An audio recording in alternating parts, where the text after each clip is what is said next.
አርሰናል 1 ብሬንትፎርድ 1 አምስት የተማርናቸው ነገሮች ከዚህ ጨዋታ ማለት ነው። መጀመሪያ 45 ደቂቃ የሞተ ነው የነበረው፣ ከስሯል። በቃ ምንም እንዳልነበረው ቁጠሩት። 45 ደቂቃ ብቻ ነው የተጫወትነው ከረፍት በኋላ ማለት ነው። ከረፍት በኋላ ራሱ የመጀመሪያዎቹን 20 ደቂቃ ነው እንጂ ከዛ በኋላ አፍነውናል።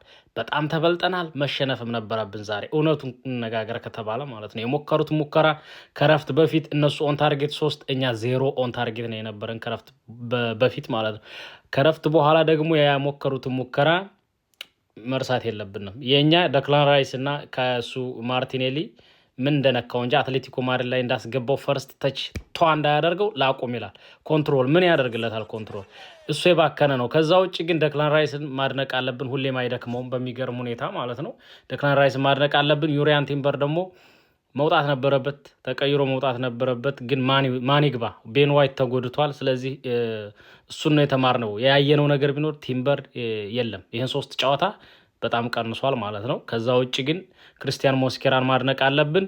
ዋናው ነጥብ ግን ኤዜ አይጠቅምም ለዚህ ጨዋታ። ወደ ፓላስ ነበር መመለስ። እንደውም እንደዚህ ከሆነ ምንም በቃ የለም እኮ ጀለስ 45 ደቂቃ አባክኖት ይውጣ ሲንሸራሸር። ከዛ ኦዲጋርድ ተቀይሮ ገብቶ 15-20 ደቂቃ ጉዳቱ ካጋጠመው በኋላ መንቀሳቀስ አልቻለም ነበርና የሚገርም ነው በጣም። መጨረሻ ላይ ግን ማንሳት የምፈልገው የካይ ሃቨርዝ ነው። ካይ ሃቨርዝ ቢኖር ኑሮ ማለት ነው ዛሬ ምንም እንኳን ቪክቶሪ ዮኬሬዝ ያቅሙን ቢሞክርም ገብርኤል ጄሱስ ራሱ ቀይሮት አልገባም። ዛሬማ 90 ደቂቃ ነው የተጫወተውና ካይ ሃቨርዝ ቢኖር ኑሮ ዛሬ በጣም ፊዚካሊ በጣም ቻሌንጅ የነበረው ጨዋታ ስለነበረ ካይ ሃቨርዝ ጥሩ እንደሚጫወት እርግጠኛ ነበርኩ። በዚህ ጨዋታ ግን ጉዳት አስቸጋሪ ነው። ሳሊባም አመመኝ እያለ ድንገት እየየ ማለት የለበትም። በዚህ ሰዓት ራሱን መጠበቅ አለበት። ጀለስ 4 ነጥብ ልዩነት አለ። አሁንም መጣደፍ መደናገጥ አያስፈልግም። ቀጣይ ጨዋታዎችን ማሸነፍና ወደ ነበረው መመለስ ነው። ምንም አይታወቅም። ማንቸስተር ሲቲ ኒውካስትል ጋር ነው ያለው ጨዋታ ቀጣይ።